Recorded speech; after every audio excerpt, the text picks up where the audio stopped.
Communist പാർട്ടിക്ക് ഒരു പ്രത്യേകതയുണ്ട്. ഒരു പരിധി കഴിഞ്ഞാൽ അവർ മുതിർന്ന നേതാക്കളെ പടിയടച്ച് പിണ്ഡം വയ്ക്കും. വി.എസ്. അച്യുതാനന്ദനും കെ.ആർ. ഗൗരിയമ്മയും എം.എം. ലോറൻസും ജി. സുധാകരനും ഐഷ പോറ്റിയുമൊക്കെ ഇതിനുദാഹരണങ്ങളാണ്.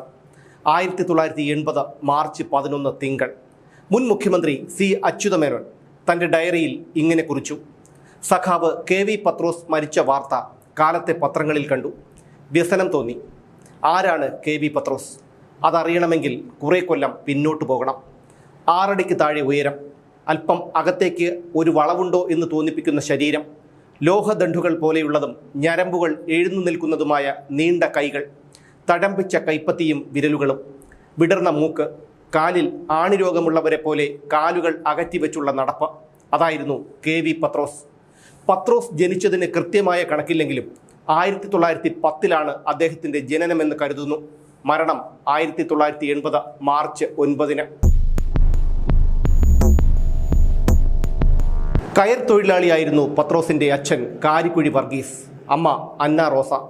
വർഗീസ് അന്ന റോസ ദമ്പതികളുടെ മൂത്ത മകനായിട്ടായിരുന്നു പത്രോസിൻ്റെ ജനനം. ദാരിദ്ര്യം സഹിക്കാൻ വയ്യാതായപ്പോൾ 3ാം ക്ലാസ്സിൽ പഠിത്തം മതിയാക്കി പത്രോസ് വില്യം ഗുഡേക്കർ കയർ ഫാക്ടറിയിലെ തൊഴിലാളിയായി. കുറച്ചു ദിവസങ്ങൾ കഴിഞ്ഞപ്പോഴേക്കും കയർ ചവിട്ടുപായ നെയ്ത്തിൽ അഗ്രഗണ്യനായി. കേരളത്തിലെ ആദ്യത്തെ തൊഴിലാളി സമരത്തിൻ്റെ നായകൻ കെ.വി. പത്രോസ് ആയിരുന്നു. കയർ കമ്പനി തൊഴിലാളിയായിരിക്കെ കോൺഗ്രസ് സോഷ്യലിസ്റ്റ് പാർട്ടിയിലൂടെയാണ് പത്രോസ് രാഷ്ട്രീയം തുടങ്ങിയത്. സാധാരണ തൊഴിലാളിയായ പത്രോസ് തൻ്റെ നേതൃപാടവവും അധ്വാനവും കൊണ്ട് വളരെ പെട്ടെന്നു തന്നെ തൊഴിലാളികളെ നയിക്കുന്ന പ്രസ്ഥാനത്തിൻ്റെ നേതാവായി മാറി. തൊഴിലാളി പ്രസ്ഥാനവും കമ്മ്യൂണിസ്റ്റ് പാർട്ടിയുമാണ് എന്നെ യഥാർത്ഥത്തിൽ ഒരു മനുഷ്യനാക്കിയത്. അതുവരെ ഞാനൊരു മൃഗമായിരുന്നു. അതുകൊണ്ട് തന്നെയാണ് ഞാൻ ഇതുവരെ പാർട്ടിയെ തള്ളിപ്പറയാത്തത്. മരിക്കുന്നതിന് 1 വർഷം മുൻപ് ഒരു മാധ്യമത്തോട് പത്രോസ് പറഞ്ഞ വാക്കുകളാണിത്. തിരുവിതാംകൂർ കയർ ഫാക്ടറി വർക്കേഴ്സ് യൂണിയന്റെ 4ാം വാർഷികത്തിന് ശേഷം യൂണിയന് കീഴിൽ തൊഴിലാളി കലാകേന്ദ്രം തുടങ്ങി. വർഷം 1943. കലാകേന്ദ്രം ഉദ്ഘാടനം ചെയ്തത് തകഴി ശിവശങ്കരപ്പിള്ളയായിരുന്നു. President P K. പത്മനാഭൻ, പത്രോസ് സെക്രട്ടറിയും. പുനലൂർ പേപ്പർ മില്ലിലെത്തി അവിടെ ട്രേഡ് യൂണിയൻ ഉണ്ടാക്കിയത് കെ.വി. പത്രോസ് ആയിരുന്നു. തിരുവിതാംകൂറിലെ പല ഫാക്ടറികളിലും ട്രേഡ് യൂണിയനുകൾ രൂപീകരിച്ചതിനു പിന്നിൽ പത്രോസിൻ്റെ പങ്കുണ്ടായിരുന്നു. ട്രേഡ് യൂണിയൻ്റെ യോഗങ്ങളിൽ ആദ്യകാലത്ത് ഉപയോഗിച്ചിരുന്നത് മെഗാഫോണായിരുന്നു. അങ്ങനെയിരിക്കെ തിരുവിതാംകൂർ കയർ ഫാക്ടറി വർക്കേഴ്സ് യൂണിയന് സ്വന്തമായി ഒരു മൈക്ക് സെറ്റ് വേണമെന്ന് പത്രോസ് തീരുമാനിച്ചു. അദ്ദേഹം തന്നെ ബോംബെയിൽ പോയി ഒരു മൈക്ക് സെറ്റ് വാങ്ങിക്കൊണ്ടുവന്നു. വിപ്ലവ ഗായിക A.K. അനസൂയയെ കൊണ്ട് പാടിച്ചായിരുന്നു പത്രോസ് ആ മൈക്ക് സെറ്റ് ഉദ്ഘാടനം ചെയ്തത്. പുന്നപ്ര വയലാർ സമരം നടന്നതിനു ശേഷം കലാകേന്ദ്രത്തിൻ്റെ ഓഫീസ് റെയ്ഡ് നടത്തിയ പോലീസ് എല്ലാം എടുത്തുകൊണ്ടുപോയി. പോലീസ് റെയ്ഡ് നടത്തിയാലും കൊണ്ടുപോകാതിരിക്കാനായി ബോംബെയിൽ നിന്ന് വാങ്ങിയ മൈക്ക് സെറ്റ് സുധൻ ഭാഗവതരുടെ വീട്ടിൽ കുഴിച്ചിട്ടിരുന്നു. പക്ഷേ പോലീസ് അതും കണ്ടെടുത്തു. ആദ്യകാലങ്ങളിൽ പി. കൃഷ്ണപിള്ളയും EMS-ഉം AKGയും അടക്കമുള്ള നേതാക്കൾ ആലപ്പുഴയിലെത്തുമ്പോൾ കൂടിയിരുന്നത് കൊമ്മാടിക്കടുത്തുള്ള കാട്ടുങ്കൽ കണ്ടത്തിൽ പത്രോസിൻ്റെ കുടിലിലായിരുന്നു.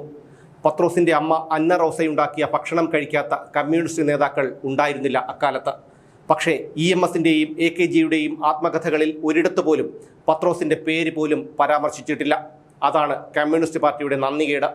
പത്രോസിൻ്റെ അമ്മ അന്ന റോസയെക്കുറിച്ച് AKG തൻ്റെ ജീവിതകഥയിൽ പരാമർശിക്കുന്നത് ഇങ്ങനെയായിരുന്നു: ഒരു ക്രിസ്ത്യൻ തൊഴിലാളിയുടെ വൃദ്ധമാതാവ് സമരക്കാരുടെ യൂണിഫോം സൂക്ഷിക്കുകയും രാത്രിയിൽ പോലും പണിമുടക്കിനെ സഹായിക്കുകയും ചെയ്തു. ആ വൃദ്ധയായ അമ്മ ഇന്നും പാർട്ടിയുടെ സ്വന്തം അമ്മയാണ്. അതാണ് കമ്മ്യൂണിസ്റ്റ് പാർട്ടിയും പാർട്ടി നേതാക്കളും. നന്ദി എന്നൊരു വാക്ക് അവരുടെ നിഘണ്ടുവിലില്ല. കേരളത്തിൽ സംഘടിത തൊഴിലാളി പ്രസ്ഥാനത്തിൻ്റെ നേതൃത്വത്തിൽ നടത്തിയ ആദ്യത്തെ വലിയ പണിമുടക്കുകളിലൊന്ന് നടന്നത് ആലപ്പുഴയിലായിരുന്നു 1938. ആയിടയ്ക്ക് ഒരു ദിവസം P.K. പത്മനാഭനും കെ.വി. പത്രോസും കൂടി സാഹിത്യകാരനായ P. കേശവദേവിനെ കാണാനെത്തി. തിരുവിതാംകൂർ ലേബർ അസോസിയേഷന്റെ സെക്രട്ടറിയുടെ ചുമതല കേശവദേവിനെ ഏൽപ്പിക്കാൻ അദ്ദേഹത്തിൻ്റെ സമ്മതം തേടിയാണ് ഈ രണ്ടുപേരും എത്തിയത്. കാര്യമറിഞ്ഞതും കേശവദേവ് സമ്മതിച്ചു. കാരണം കൊല്ലം ജില്ലയിലും കോട്ടയം ജില്ലയിലും കേശവദേവ് പ്രസംഗിക്കുന്നത് വിലക്കിക്കൊണ്ട് സർക്കാർ ഉത്തരവിറക്കിയിരുന്നു. തിരുവിതാംകൂർ ലേബർ അസോസിയേഷൻ സെക്രട്ടറിയുടെ ചുമതലയേറ്റാൽ സർക്കാരിൻ്റെ ആ വിലക്ക് ലംഘിക്കാനാകും. ഇതായിരുന്നു കേശവദേവിൻ്റെ ചിന്ത. സെക്രട്ടറി സ്ഥാനം കേശവദേവ് ഏറ്റെടുത്തു. അതിനു പിന്നാലെ തന്നെ പണിമുടക്കം തുടങ്ങി. വി കെ അച്യുതനും പി കെ പത്മനാഭനും ചെമ്പുകുളത്തിൽ വേലായുധനും സൈമൺ ആശാനും കൊല്ലം ജോസഫും കെ വി പത്രോസുമൊക്കെ കേശവദേവിനോടൊപ്പമുണ്ടായിരുന്നു. 1938 തുലാം 7 തുടങ്ങിയ പണിമുടക്ക് 3 ആഴ്ചയിലേറെ നീണ്ടു. സമരക്കാർക്ക് നേരെ നടന്ന പോലീസ് വെടിവയ്പിൽ കുറെ പേർ കൊല്ലപ്പെട്ടു. എങ്കിലും തൊഴിലാളികൾക്ക് പല അവകാശങ്ങളും നേടിക്കൊടുക്കാൻ സംഘടനയ്ക്ക് കഴിഞ്ഞു. പത്രോസും കെ വാര്യരും കേശവദേവും ഉൾപ്പെടെ 100ഓളം പേർ ജയിലിലായി. പിന്നീട് 9 മാസങ്ങൾക്കു ശേഷമാണ് അവർക്ക് പുറം ലോകം കാണാനായത്. 1938 ആലപ്പുഴയിൽ നടന്ന തൊഴിലാളി സമരത്തിന് നേതൃത്വം നൽകിയവരിൽ പ്രമുഖനായിരുന്നു കെ വി പത്രോസ്. തുലാം 7 ആലപ്പുഴയിൽ നടന്ന പ്രതിഷേധ പ്രകടനത്തിനു നേരെ പോലീസ് ലാത്തിചാർജ് നടത്തി. പിന്നീട് വെടിവയ്പുണ്ടായി. ആ സമരത്തിലാണ് കമുക് കൊണ്ടുള്ള വാരിക്കുന്തം ആദ്യമായി തൊഴിലാളികൾ ആയുധമാക്കിയത്. അതിന് നേതൃത്വം കൊടുത്തത് പത്രോസ് ആയിരുന്നു. അങ്ങനെയാണ് കെ വി പത്രോസ് കുന്തക്കാരൻ പത്രോസായത്. വാരിക്കുന്തം കൊണ്ട് യന്ത്രത്തോക്കിനെ നേരിടാൻ സാധാരണ തൊഴിലാളിക്ക് ധൈര്യം കൊടുത്ത കമ്മ്യൂണിസ്റ്റ് പാർട്ടിയെ സാധാരണക്കാർക്കിടയിലേക്ക് എത്തിച്ചവനാണ് കെ വി പത്രോസ്. കയർ ഫാക്ടറി തൊഴിലാളിയായി തുടങ്ങി കമ്മ്യൂണിസ്റ്റ് പാർട്ടിയുടെ തിരുവിതാംകൂർ സ്റ്റേറ്റ് സെക്രട്ടറിയായ കെ വി പത്രോസ് പാർട്ടി അധികാരത്തിൻ്റെ പത്രാസിലേക്ക് വളർന്നപ്പോൾ വെറും കൈയോടെ പുറത്തേക്ക് നടന്ന കെ വി പത്രോസ് തിരുവിതാംകൂർ സ്റ്റേറ്റ് സെക്രട്ടറി ആയിരുന്നിട്ടും ഔദ്യോഗിക ചരിത്രങ്ങളിൽ ഇന്നും പാർട്ടിയുടെ അംഗീകാരം കിട്ടാതെ പോയ കെ വി പത്രോസ്. തിരുവിതാംകൂറിൽ ആദ്യമായി കമ്മ്യൂണിസ്റ്റ് പാർട്ടിയുടെ കൊടിക്കീഴിൽ ഒരു പൊതുയോഗം സംഘടിപ്പിച്ചത് പത്രോസ് ആയിരുന്നു. 1941 പുന്നപ്രയിലായിരുന്നു ഈ പൊതുയോഗം. അക്കാലത്ത് ഇന്ത്യൻ കമ്മ്യൂണിസ്റ്റ് പാർട്ടിയുടെ 2 ഘടകങ്ങൾ തിരുവനന്തപുരത്തും ആലപ്പുഴയിലും പ്രവർത്തിച്ചിരുന്നു. ആലപ്പുഴയിലെ നേതാക്കൾ T V Thomas, K Kunjan, P A Solomon, P K Padmanabhan, O J Joseph, K V Pathrose, C O Mathew, Simon Asan എന്നിവരായിരുന്നു. 1942 മാർച്ച് 28 പന്തളത്ത് എം.എൻ. ഗോവിന്ദൻ നായരുടെ കുടുംബ വീടായ മുളയ്ക്കൽ വീട്ടിൽ പ്രധാനപ്പെട്ട നേതാക്കളുടെ ഒരു യോഗം ചേർന്നു. ആ യോഗത്തിൽ M N. Govindan Nair, P T Punnoose, K V Pathrose, Krishnapillai എന്നിവർ താൽക്കാലിക തിരുവിതാംകൂർ പാർട്ടി കമ്മിറ്റിയായി പ്രവർത്തിക്കാൻ തീരുമാനിച്ചു. കമ്മ്യൂണിസ്റ്റ് പാർട്ടിയുടെ തിരുവിതാംകൂർ സ്റ്റേറ്റ് കമ്മിറ്റി സെക്രട്ടറിയായിരുന്നു K V Thomas. Punnapra Vayalar സമരകാലം മുതൽ കൽക്കട്ട തിസീസ് അവതരിപ്പിച്ച 1948 തൊട്ടു മുമ്പ് വരെ ആ സ്ഥാനത്തുണ്ടായിരുന്നു അദ്ദേഹം. 1949 മുതൽ 1950 വരെ ഒളിവിൽ പ്രവർത്തിച്ച കമ്മ്യൂണിസ്റ്റ് പാർട്ടിയുടെ തിരുക്കൊച്ചി സ്റ്റേറ്റ് ഹെഡ്ക്വാർട്ടേഴ്സ് പന്തളം കൊട്ടാരമായിരുന്നു. സി അച്യുതമേനോനും കെ വി പത്രോസും പി ടി പുന്നൂസുമായിരുന്നു അവിടെ പ്രവർത്തിച്ചിരുന്നത്. 1942 പൂനെയിൽ 1 മാസത്തെ റെഗുലർ ആർമി പരിശീലനത്തിന് കമ്മ്യൂണിസ്റ്റ് പാർട്ടി റിക്രൂട്ട് ചെയ്ത തിരുവിതാംകൂറിൽ നിന്നുള്ള 9 അംഗ കേഡറ്റ് സംഘത്തിന്റെ നേതാവായിരുന്നു കെ വി പത്രോസ്. ആ പരിശീലനം പുന്നപ്ര വയലാർ സമരത്തിന് ഗുണം ചെയ്തു. പുന്നപ്ര വയലാർ സമരത്തിന്റെ 5 അംഗ ആക്ഷൻ കൗൺസിൽ അംഗമായിരുന്ന പത്രോസ് ആലപ്പുഴയിലെ സമരത്തിന്റെ പൂർണ്ണ ഉത്തരവാദിത്തമുള്ള ഡിക്റ്റേറ്ററുമായിരുന്നു. Pathrose, P G Padmanabhan, C G Sadasivan, K Kunjan, K C George എന്നീ നേതാക്കൾ ഒളിവിലിരുന്നും ടി വി തോമസും സി കെ കുമാരപ്പണിക്കരും പരസ്യമായും പാർട്ടി പ്രവർത്തനം നടത്തി. 1946 ഒക്ടോബർ 22 കമ്മ്യൂണിസ്റ്റുകാർ പുന്നപ്ര പോലീസ് ക്യാമ്പ് ആക്രമിച്ചു. പോലീസുകാരും തൊഴിലാളികളും ആ ഏറ്റുമുട്ടലിൽ മരിച്ചു. തൊഴിലാളികൾ പോലീസിന്റെ 9 തോക്കുകൾ പിടിച്ചെടുത്തു. പിന്നീട് പാർട്ടിയുടെ നിർദ്ദേശമനുസരിച്ച് ആ തോക്കുകൾ കടലിൽ കെട്ടിത്താഴ്ത്തി. പുന്നപ്ര വയലാർ സമരത്തിനു ശേഷം 6 വർഷത്തോളം പത്രോസ് ഒളിവിലായിരുന്നു. പത്രോസിനെ കുറിച്ച് വിവരം നൽകുന്നവർക്ക് ദിവാൻ 10,000 രൂപ ഇനാം പ്രഖ്യാപിച്ചു.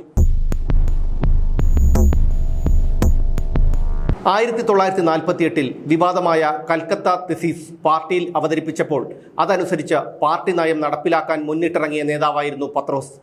ഇന്ത്യ സ്വതന്ത്രമായതിനു ശേഷം പാർട്ടി പാർലമെന്ററി ശൈലിയിലേക്ക് മാറിയപ്പോൾ പലർക്കും പത്രോസിനെ ഉൾക്കൊള്ളാൻ കഴിഞ്ഞില്ല. പത്രോസിനും അങ്ങനെ തന്നെയായിരുന്നു. തിരുവിതാംകൂറിൽ ആദ്യത്തെ തെരഞ്ഞെടുപ്പ് നടന്നപ്പോൾ ആലപ്പുഴയിൽ മാത്രം കമ്മ്യൂണിസ്റ്റ് പാർട്ടിയുടെ സ്ഥാനാർത്ഥികളെ മത്സരിപ്പിക്കാനും മറ്റിടങ്ങളിൽ കോൺഗ്രസുമായി ധാരണയുണ്ടാക്കാനുമുള്ള EMSന്റെ നിർദ്ദേശവുമായി എത്തിയ ഉണ്ണിരാജയോട് പത്രോസ് പൊട്ടിത്തെറിച്ചു. അതോടെ രഹസ്യമായും പരസ്യമായും പത്രോസിനെതിരെ നീക്കങ്ങളുണ്ടായി. 1951 പാളയംകോട്ട് പാർട്ടി നേതൃയോഗം ചേർന്നു. അകാരണങ്ങളും സാഹസികങ്ങളുമായ സമരാഹ്വാനങ്ങളും എടുത്തുചാട്ടങ്ങളും കാരണം പാർട്ടി ജനങ്ങളിൽ നിന്ന് അകന്നു തുടങ്ങിയെന്ന് നേതാക്കൾ തിരിച്ചറിഞ്ഞു തുടങ്ങിയിരുന്നു. പാർട്ടി നിലപാടുകളിൽ ചില ഭേദഗതികൾ വരുത്തേണ്ടത് അത്യാവശ്യമാണെന്ന് കാണിച്ച് അജയ് ഘോഷും ഡാംഗെയും ഘാട്ടയും പാർട്ടി നേതൃത്വത്തിന് കത്തയച്ചു. 1951 പുതിയ സ്ഥിതിഗതികൾ ചർച്ച ചെയ്യാനായി പാർട്ടി നേതാക്കൾ തിരുനെൽവേലിയിൽ വെച്ച ദിവസങ്ങൾ നീണ്ടുനിന്ന ഒരു യോഗം ചേർന്നു.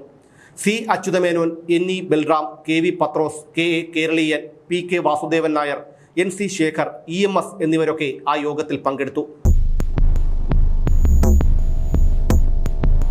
അന്ന് തിരുനെൽവേലിയിൽ നടന്ന യോഗത്തിൻ്റെയും കേന്ദ്ര നേതൃത്വത്തിന് അയച്ചുകൊടുത്ത രേഖകളുടെയും എല്ലാം ഫലം പാർട്ടിക്കുണ്ടായി. പാർട്ടിയുടെ നയത്തിൽ മാറ്റം വന്നു. പക്ഷേ പാർട്ടി നയം കർശനമായി നടപ്പിലാക്കിയതിൻ്റെ പേരിൽ പത്രോസിനെ സംസ്ഥാന കമ്മിറ്റിയിൽ നിന്ന് ആറാട്ടുവഴി ബ്രാഞ്ചിലേക്ക് തരം താഴ്ത്താൻ തീരുമാനിച്ചു. കുറച്ചുകാലം ആരോടും മിണ്ടാതെ, അഭിപ്രായങ്ങളൊന്നും പറയാതെ പത്രോസ് പാർട്ടി യോഗങ്ങളിൽ പങ്കെടുത്തു. പിന്നീട് പാർട്ടിയുമായുള്ള എല്ലാ ബന്ധങ്ങളും ഉപേക്ഷിച്ചു. പിന്നീട് അദ്ദേഹം കയർ തൊഴിലാളിയായി തിരികെ ജോലിയിൽ കയറാൻ ശ്രമിച്ചു. പക്ഷേ ആ പഴയ കമ്മ്യൂണിസ്റ്റ് നേതാവിനെ ജോലിക്കെടുക്കാൻ ആരും തയ്യാറായില്ല. അതോടെ ജീവിക്കാനായി പത്രോസ് വഴിച്ചേരിയിൽ കയറ്റുവായയും ചകിരിത്തടുക്കും വിൽക്കുന്ന ഒരു കട തുടങ്ങി. പക്ഷേ അത് അധികകാലം മുന്നോട്ട് പോയില്ല. കട പൂട്ടി. പിന്നീട് ചില പ്രദർശന മേളകളിൽ അദ്ദേഹം കയർ ഉൽപ്പന്നങ്ങൾ വിൽക്കുന്ന സ്റ്റാൾ തുടങ്ങി. ആദ്യത്തെ കമ്മ്യൂണിസ്റ്റ് മന്ത്രിസഭ കേരളത്തിൽ നിലവിൽ വന്നു. മുഖ്യമന്ത്രി EMS. അക്കാലത്ത് പുത്തരിക്കണ്ടം മൈതാനത്ത് നടന്ന ഒരു പ്രദർശനം കാണാൻ മുഖ്യമന്ത്രി EMS എത്തി. ആ പ്രദർശനത്തിൽ പത്രോസിൻ്റെ കയർ സ്റ്റാളും ഉണ്ടായിരുന്നു. ഈ സ്റ്റാളിന് മുന്നിലൂടെ നടന്നു വന്ന EMS പത്രോസിനെ കണ്ടു. പക്ഷേ കാണാത്ത ഭാവം നടിച്ച് മുന്നോട്ട് നടന്നു. എത്രയോ ദിവസം പത്രോസിൻ്റെ കുടിലിൽ വന്ന് അദ്ദേഹത്തിൻ്റെ അമ്മ വച്ചു വിളമ്പിയ ഭക്ഷണം കഴിച്ച ആളാണ് EMS എന്നോർക്കണം. കയർ ഉൽപ്പന്നങ്ങൾ വിൽക്കുന്ന കട നഷ്ടത്തിലായതോടെ അത് പൂട്ടിയ പത്രോസ് പിന്നീട് സോവിയറ്റ് നാട് എന്ന പ്രസിദ്ധീകരണത്തിൻ്റെ ഏജന്റായി. അങ്ങനെയിരിക്കെ ഒരു ദിവസം അദ്ദേഹം സൈക്കിളിൽ സൂക്ഷിച്ചിരുന്ന പണം ആരോ മോഷ്ടിച്ചു. അങ്ങനെ ഏജൻസിയും പൊളിഞ്ഞു. അതോടെ പട്ടിണിയിലായി പത്രോസിൻ്റെ ജീവിതം. ക്ഷയവും ആസ്മയും പത്രോസിനെ പിടികൂടി. സ്വാതന്ത്ര്യ സമര സേനാനി എന്ന നിലയിൽ അന്നത്തെ സർക്കാർ പത്രോസിന് തൃശ്ശൂരിൽ 3.5 ഏക്കർ ഭൂമിയും കൊട്ടാരക്കരയ്ക്കെടുത്ത 2.5 ഏക്കർ ഭൂമിയും നൽകി. പത്രോസ് വിപ്ലവകാരിയായിരുന്ന കാലത്ത് പാർട്ടിയുടെ നിർദ്ദേശപ്രകാരം ശാരദ എന്നൊരു സ്ത്രീയെ വിവാഹം കഴിച്ചു. എന്നാൽ പാർട്ടിയിൽ നിന്ന് തരം താഴ്ത്തപ്പെട്ട് അപമാനിതനായ കാലത്ത് ആ ബന്ധം വേർപിരിഞ്ഞു. ഈ ബന്ധത്തിലുണ്ടായ മകൻ ചെറുപ്പത്തിൽ തന്നെ മരിച്ചു. രണ്ടാമത്തെ മകൻ മണി പത്രോസിനും അമ്മ അന്ന റോസയ്ക്കുമൊപ്പം വളർന്നു. പിന്നീട് കുറച്ചുകാലം കഴിഞ്ഞ് പത്രോസ് 6 കുട്ടികളുടെ അമ്മയായ തങ്കമ്മയെ വിവാഹം കഴിച്ചു.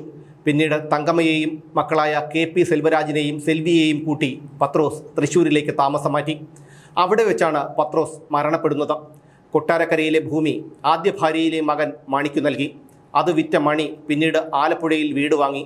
മണി ഇപ്പോൾ ജീവിച്ചിരിപ്പില്ല. പാതിരപ്പള്ളിയിലെ വീട്ടിൽ മകൻ മണിയും അമ്മ അന്ന റോസയുമായി താമസിക്കുന്ന കാലത്ത് ഒരു ദിവസം പത്രോസിനെ കാണാൻ വയലാർ രാമവർമ്മയെത്തി. അദ്ദേഹം പത്രോസിനോട് പറഞ്ഞു, ആലപ്പുഴയുടെയും പുന്നപ്ര വയലാറിൻ്റെയും ചരിത്രം എഴുതാൻ ഏറ്റവും യോഗ്യത പത്രോസിനാണ്. അതുകൊണ്ട് പത്രോസ് എഴുതണം.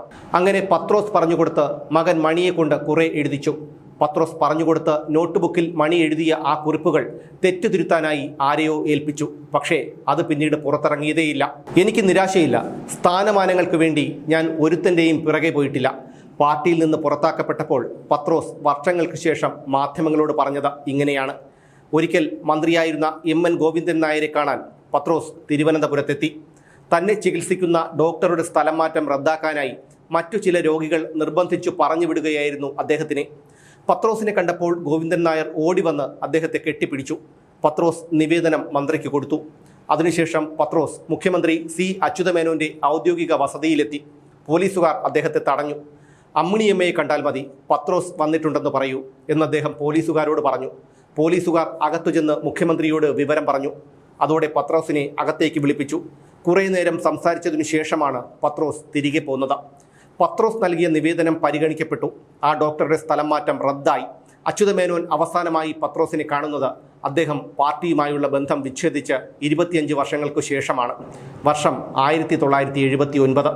തിരുവനന്തപുരത്തെ പുലേനാർകോട്ട ക്ഷയരോഗാശുപത്രിയിലെ 6-ാം വാർഡിൽ ചുമച്ചു തളർന്ന് ഒരു അസ്ഥികൂടം പോലെ പത്രോസ് കിടന്നു. അന്ന് ആർക്കും പത്രോസിനെ അറിയില്ല.